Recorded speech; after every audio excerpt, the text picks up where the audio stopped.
Bularreko minbizia da emakumeen artean minbizik ohikoena eta heriotz gehien eragiten dituena. Orduan, oso garrantzitsua da garaiz harrapatzea, horrek ematen duelako aukera, tratamentu eraginkorrak ez hain agresiboak egiteko aukera ematen duelako, bizi kalitatea hobetzeko aukera eta baita ere bizi iraupena luzatzeko aukera.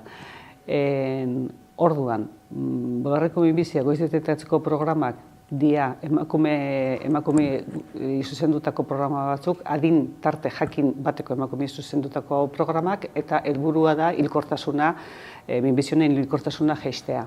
Gure kasuan, programa 1985an jarri zen martxan, eta 1987an zehar eratu zen erkidego osora. Programa abiatu zenean 1985an 50 eta 64 urte bitarteko emakumei zuzenduta zegoen.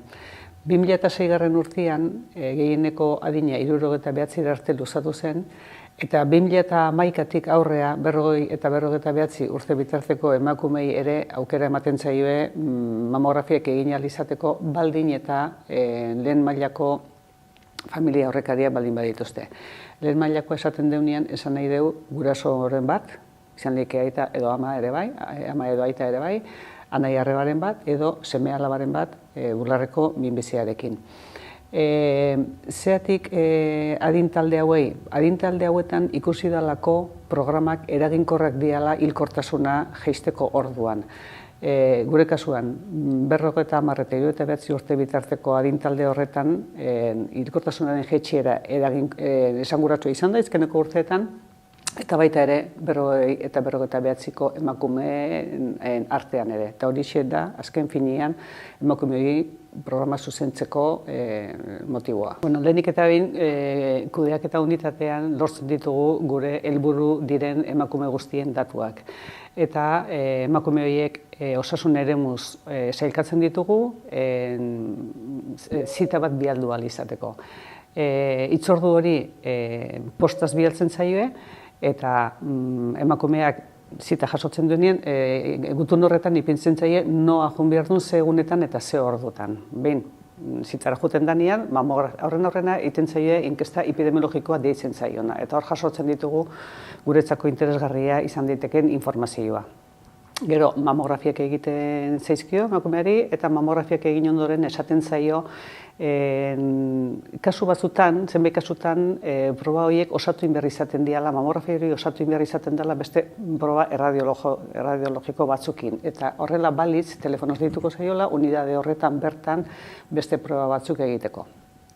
Eta bestela, jasoko dula txosten gutun bat etxean emaitzakin. Normalean izaten da, esaten zaio dana normala izan dela, eta handik 2 urtera berriro beste hitzordu bat emango dieula.